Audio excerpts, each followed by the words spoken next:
कराची तैयारा हादसे को 1 साल बीत गया। हादसे में जिंदा बच जाने वाले CEO Bank of Punjab Zafar Masood के जख्म आज भी ताजा हैं। कहते हैं हादसे ने जिंदा बच जाने के पछतावे में मुब्तला कर दिया। I had boarded Pakistan International Airlines flight PK8303 from Lahore to Karachi. When the plane crashed into the suburbs of Karachi a few hours later, I was one of the only two survivors. Contrary to popular depictions of crashes like these, there was no sense of impending doom when I first got on the plane. I was heading home after my 6 weeks at the helm of affairs of the Bank of Punjab. Both exhausted and thrilled by how well this time had gone and the prospects of seeing my family for the celebrations of Eid. The flight was entirely smooth until it was time to land, as we were hurtling towards the airport landing strip at breakneck speed. As we descended, the plane grazed the runway, skidding over the tarmac 3 times before taking off again. At that time, I remember being wary, but I did not fully understand what had happened. It was only later, when I riffled through the news reports about the incident, that I understood that the aircraft had been placed on the runway with its landing gear pulled back up right before the landing and cruising along its engines at a speed of more than 200 miles per hour. Air traffic control had apparently warned the crew that it was higher than the required descent profile when it crossed the city of Makli. We were at 9,780 feet instead of the required 3,000. The Karachi approach reportedly advised the pilot repeatedly to do an orbit to lower altitude slowly, but he continued the landing approach. Alarmed by its rapid descent, air traffic control told the pilot to go back up again. And 1,740 feet from the ground, he decided to abandon the first attempt and retracted the landing gear. This was bizarre. An aircraft as sophisticated as Airbus has multiple warning systems, alerting crew if the landing gear is not released so close to the runway. Flight crew are trained to follow rigorous checklists before making a descent. It was arrogance to disregard these warnings. I was seated in first row. To my right, across the aisle, there was a steward. In front of me, 2 air hostesses. When the flight crew, trained to maintain a stoic facade, begins to unravel, you know that something is wrong.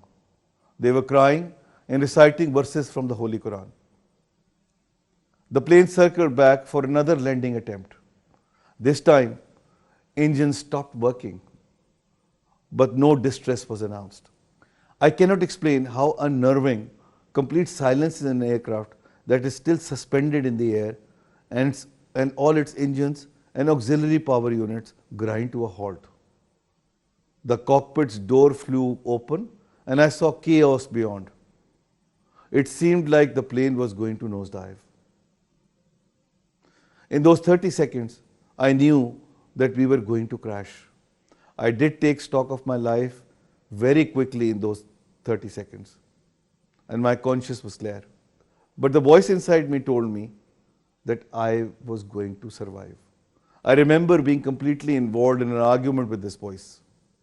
As a single man, by the way, I often talk to myself, so nothing new for me as such, even at that terrible time. I told myself, look, this crash is inevitable.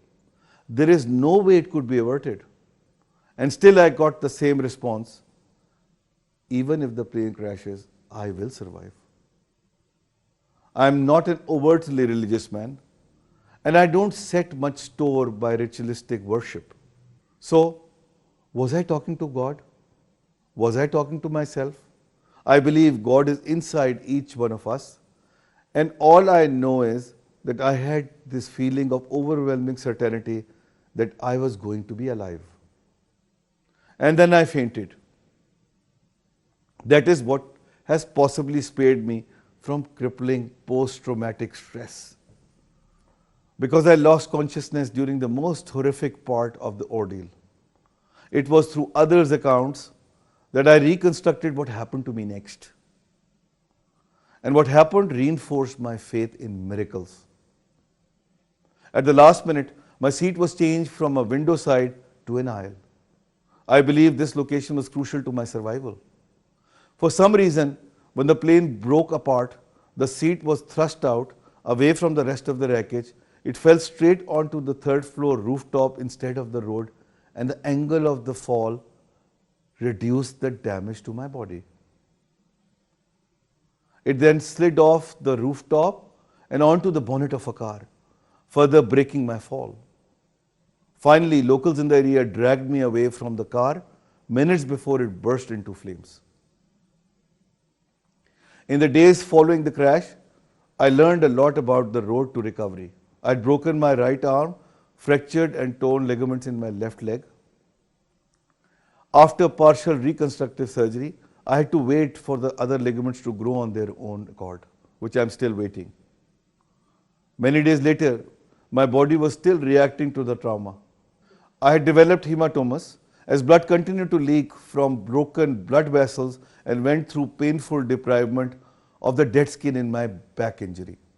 It was through sheer willpower that I forced my way through that pain and began working from the hospital bed a month after the crash. What kept me going was the overwhelming support I had received from my friends, family, colleagues, and even strangers. I'm constantly humbled by and grateful for the love that people have showered upon me. Sometimes it was directed at me simply because people were desperate to hear any kind of good news from what was otherwise a devastating tragedy in the worst possible times, as that was the peak of Corona first wave. Still, it had reinforced my faith in humanity, and I have learned to trust in the inherent goodness of people. And yet, despite this support, I knew that I would need to seek counseling for what I had gone through. We continue to attach a stigma to seeking mental health, and speaking about psychiatric care remains a taboo in our society. I engaged a psychiatrist while I was still in hospital bed.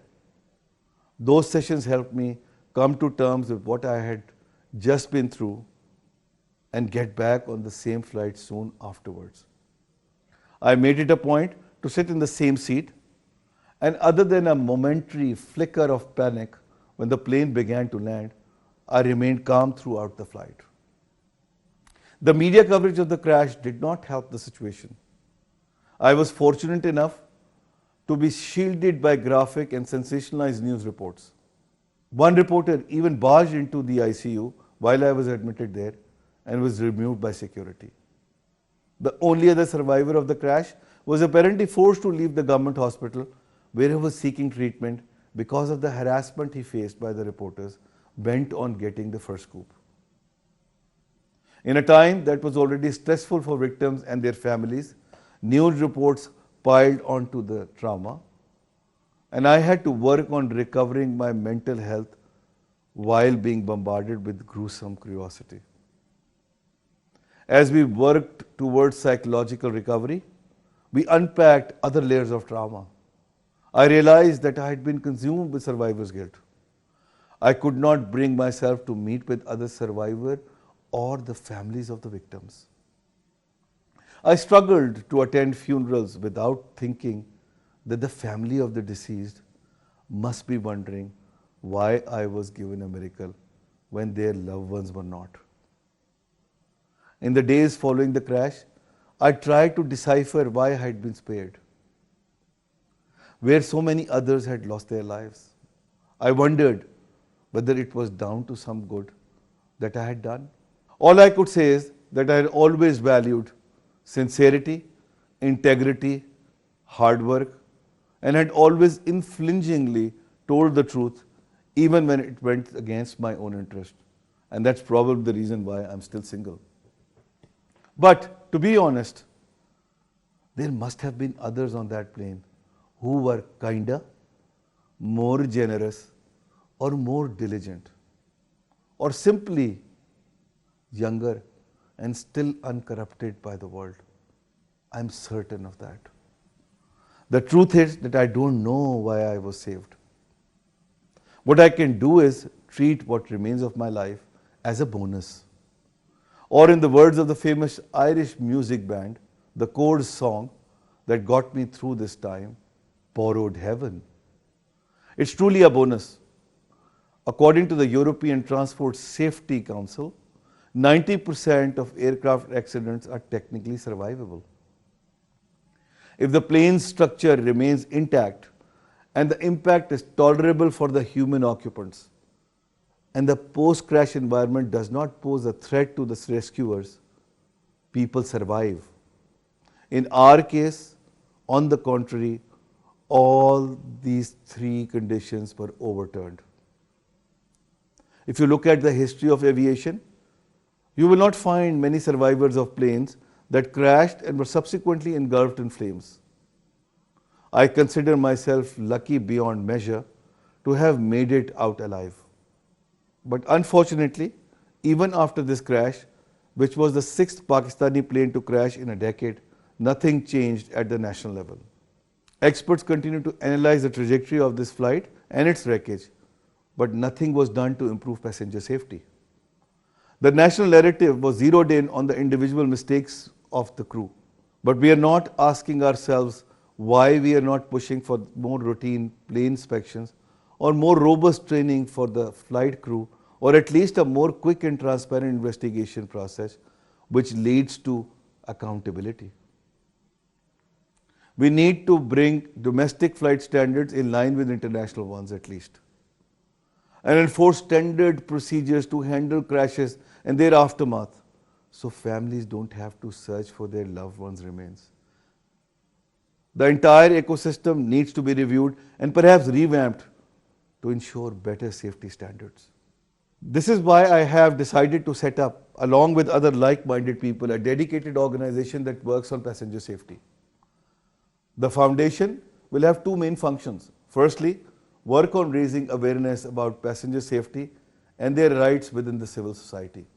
And secondly, work with policymakers to improve standards and regulations, push for legislative changes and their implementation, and for better legal coverage for effectees.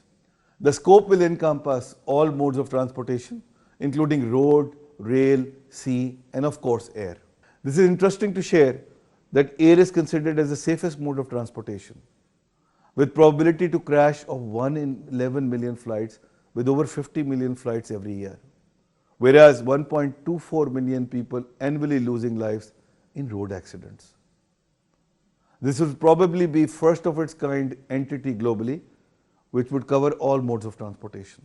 The foundation will start working from Pakistan as my people and communities and their welfare comes first and will always paramount to me. I intend to create an endowment for the sustenance of foundation and would like this to be well established during my lifetime, that it would even continue post my departure to the ultimate world.